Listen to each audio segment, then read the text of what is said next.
Welcome Humboldt All-Axess, and it is a pleasure not only to have the one and only Maggie White, but today's location, the Coach Frank Cheek study. Maggie, appreciate the time and walking into Coach's study. You've probably been in here before, I haven't, but these photos are incredible. From 1959, he and Mary Lou going to their first ball to, the teams he was coaching before he retired. This is awesome. Yeah, it's a bit of a time capsule in here. And yes, I have spent hours in here talking about the next move for Humboldt softball.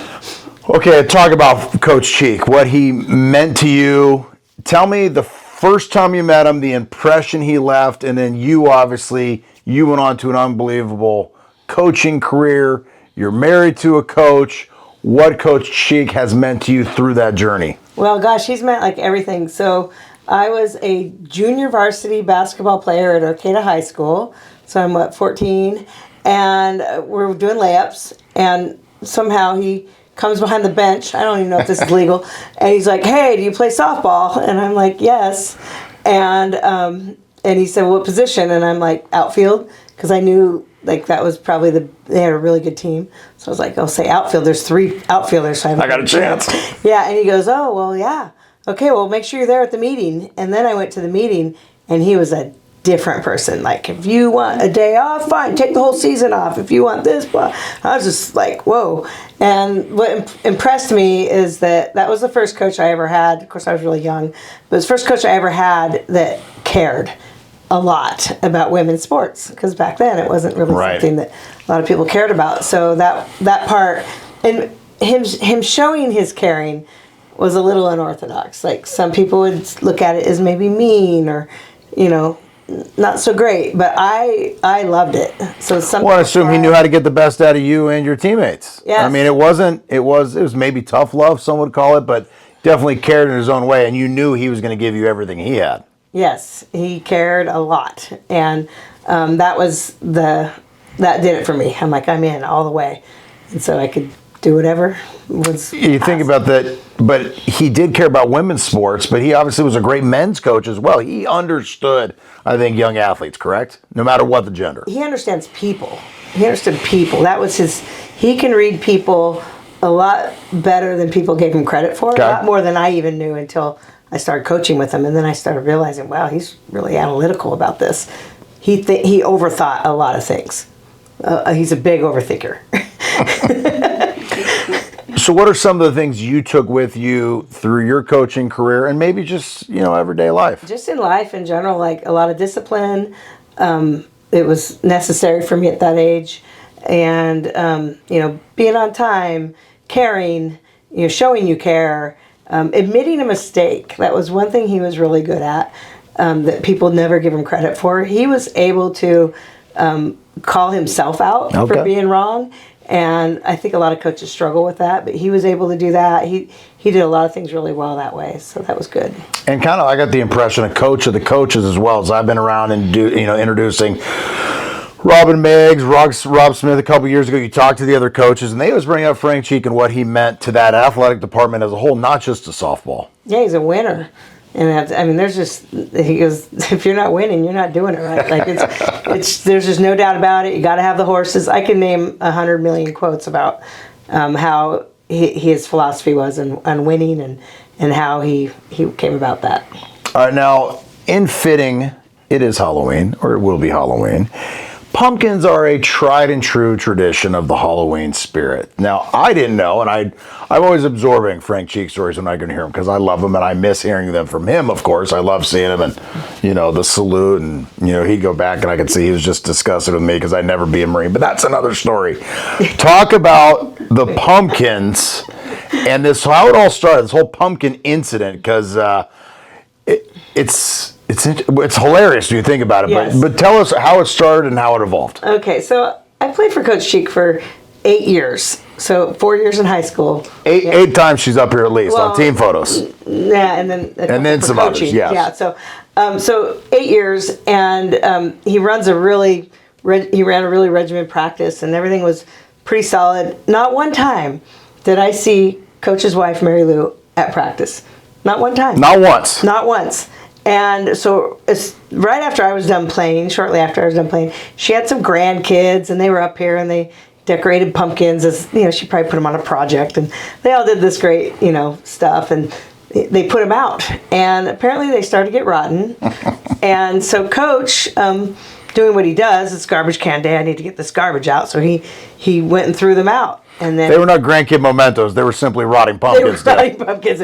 I got to get rid of these. Let's go. And then he went to practice and whatever. He's working, and Mary Lou comes on the field, and he thinks like something Who died? happened. What's Who going died? on? What's going on? Who lost a tooth? Yeah, he walks up and she's like, "I'm going to the police.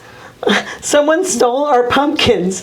And he's like, "What?" And Mary Lou's distraught, like she's upset, visibly upset. And someone saw, and he pretty much Coach cheeked her. Like, you come out to practice, you're going to get Coach cheeked. And he's like, "Get out of here." I knew what had happened. So he's all mad. And, of course, it got taken out on the players. And he told the players about it. And they were like, "Well, Coach, why'd you throw them away? I'm not telling her, come on."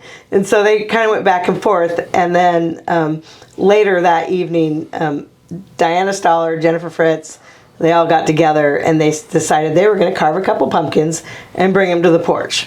So they brought them to the porch, and then the story was told that then Mary Lou was like, "Oh, Frank, did you bring me these pumpkins?" And of course, him Don't say he did it. not skipping a beat, he goes, "Yes, honey, I did do that."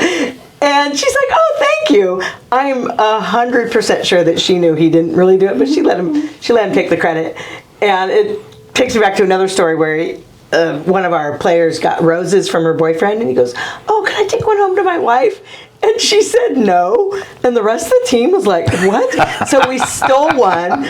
We stole a rose, and we put it next to Coach. And then I was in the van, and she's in the back of the van trying to count to 12.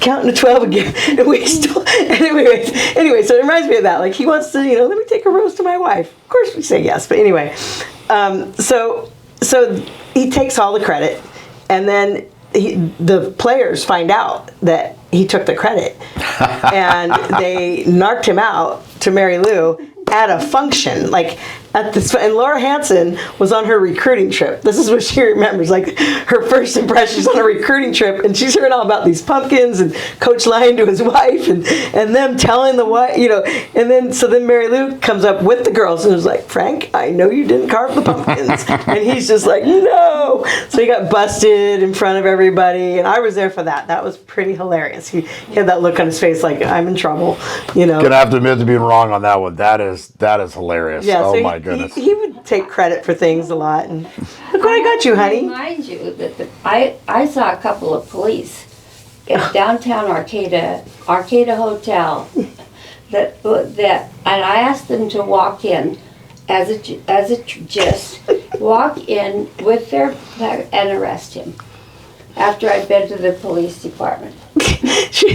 Yeah, this whole story went. Mary Lou, we're gonna get the full story from you. We got to definitely. That's definitely her side. It was very funny, but we, and so then from years on forward, people would carve pumpkins and bring them out here. We acquired pumpkins. We'd get them out here, and sometimes they were just whole pumpkins. Sometimes they were carved, and it was for years. And this was over 30 years ago. 30 years. Yeah. And the tradition continues to this day. I love it. Yes, so it's just one of those. And this was one that somebody made for Coach's service. His memorial. Oh wow! His memorial How service. great is This that? was up on the How great is stage at his memorial service, and so just kind of funny how it just blossomed into such a. I love it. I'm still hearing Frank Cheek stories to this day, and I can't get enough. So if anybody's got stories out there, email Drew, get a hold of me, because I'm always here for Frank Cheek stories. A legend, so many different ways. Maggie White, appreciate it. Thanks for having me. Happy Halloween. Happy Halloween to you. Happy Halloween.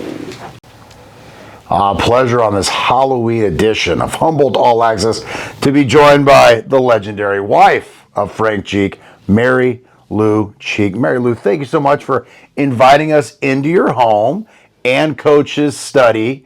How much time did Coach spend in here? He spent many hours in this room, enjoying and looking at the faces and remembering how wonderful each of these people were. It was thrilling to watch him sit and recognize another face. He was just in here a lot. He watched television in here, and we oftentimes ate in here. It was really his den. We all know about Frank Cheek, the coach. Tell us about Frank Cheek, the husband, the father, the grandfather. Okay. Yeah. I met him in 1959 in Oakland, California. He was a Marine. I was a nursing student. And he basically, we fell in love, and he proposed to me a few months later, and we waited a year, and then we got married. And he was getting out of the Marines, I was getting out of nurses training, and he immediately got a job. I'm sorry, he went to college at San Francisco State, and his first job was at Ceres High School as the wrestling coach, and we did everything together.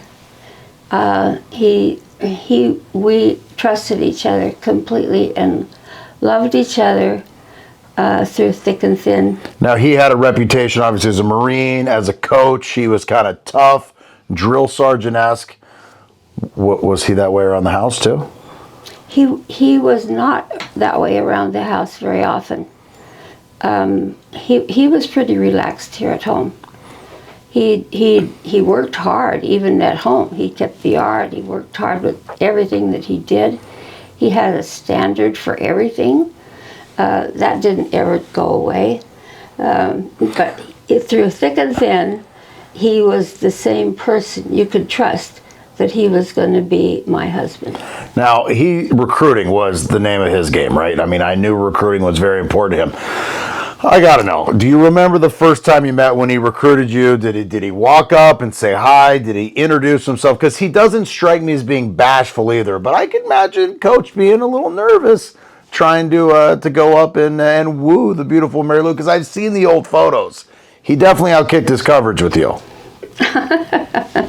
I was going up the steps to a meeting at the church, and I was going up, he was going down, and he saw me, and he rushed in to his friend. Who is that?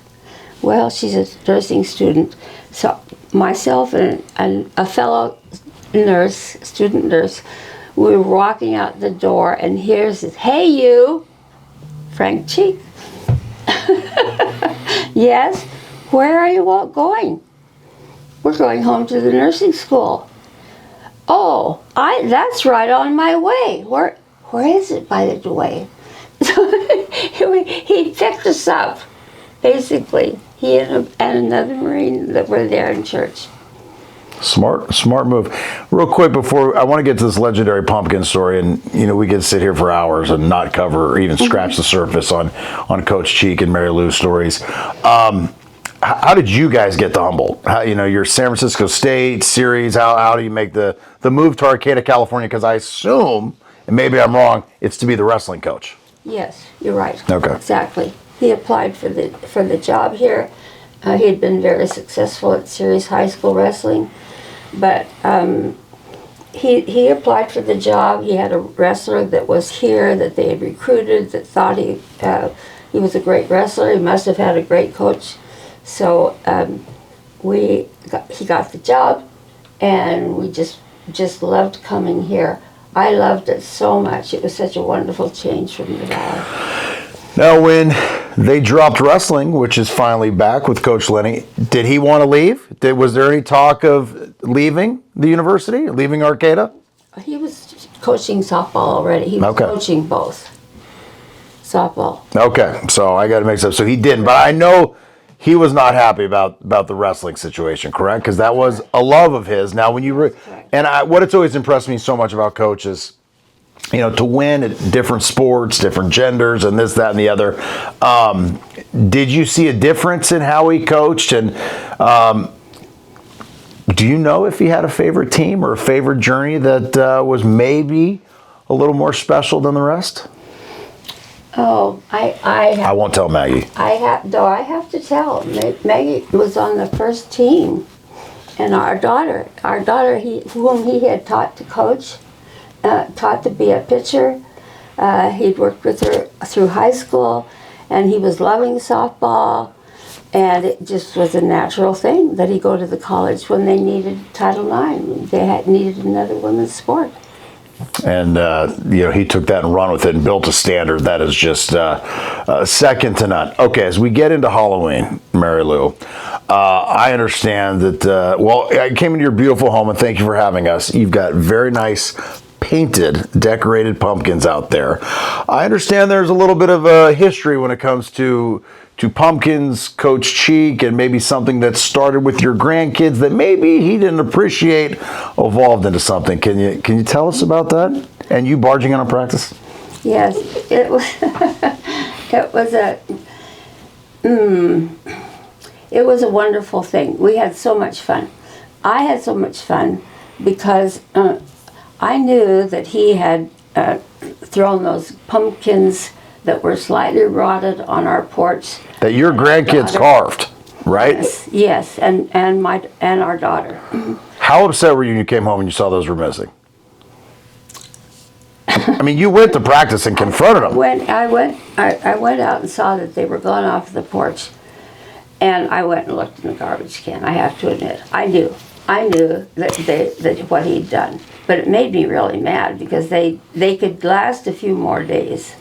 And so that's why I decided to go and confront him, which was not out of my character, but it was what I had to do.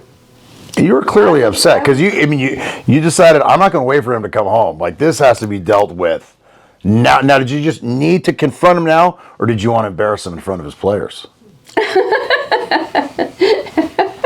I think we're on to something. I wasn't even sure what I was going to say when I got to practice, walking down that long walk at the community center to the softball field. And it seemed like practice stopped, and everyone was looking at me, and I was like, I'm going to the police. I'm going to the police station right now. Someone stole my pumpkins. And that was where it all began. And what was Coach's response? He said, "Oh, no, don't go to the police department." Oh, no, he didn't admit it. I was going to say, he said don't go to the police, but he didn't own throwing them away. He did not. When did you get the truth out of him that he threw the pumpkins away? Oh. When you were going to go to the police? He didn't ever admit it to me. He didn't ever admit what he had done. Now, the story evolves because the players, the girls catch wind of this, and they helped with some pumpkins. Is that correct? Oh, yes. They felt very sad, especially the seniors that, they felt very sad. I was close to all of the teams, but that team, it seemed like we were so close that they felt so bad that I had lost my beautiful pumpkins that they decided to carve some new pumpkins for me that night and put them on the porch. And who took credit for that? Frank did. He tried. I was going to say, you're no dummy, and I'm sure as long as you've been married to him, probably would have been out of character for him to decorate pumpkins. Oh. I mean, I know Frank Cheek, he's a talented guy, but I just don't envision him carving or painting pumpkins. He did with our Okay, all right. But he didn't do those ones, and you knew that. Oh, I knew that, because he was here all evening. He was, he hadn't been out of the So house. what happened when you asked him about the pumpkins? When I asked him down at practice? Well, no, about these new ones. Rumor has it that he was more than willing to take credit for those new pumpkins. Oh, yes. He said, oh, yeah, I got them. I had them, yes. Mm-hmm. And obviously the players, they wanted their credit where credit was due. And then this kind of evolved, and are they still making you pumpkins to this day? They are. I have had pumpkins on my porch that arrive in the middle of the night. And I'm, I'm surprised and I'm thrilled, and it has been a wonderful thing in my life. Oh, that is fantastic. They're doing that. Mary Lou, before I turn you loose, what is Humboldt, just the university to you, meant to you and your family? Oh, it's been wonderful.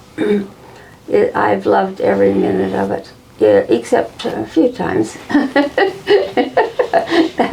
when you lose games, then you're a loser. And Frank Cheek didn't ever want to be a loser or lose any game or any match. And it was, Humboldt was a wonderful thing for our lives. It was, it gave us a wonderful life together as well as in the university. Absolutely. And the legacy you two left on the university is second to none as well. Mary Lou, thank you so much for having us in the study in your beautiful home. I do dig the pumpkins, and I love the tradition. It continues, and I'll talk to Coach Correa about who the best pumpkin painter is on the team, and we'll see about getting a Humboldt All-Axess one next year. Thank you, Mary Lou. Yes, I'd like that to know. Happy Halloween, everybody.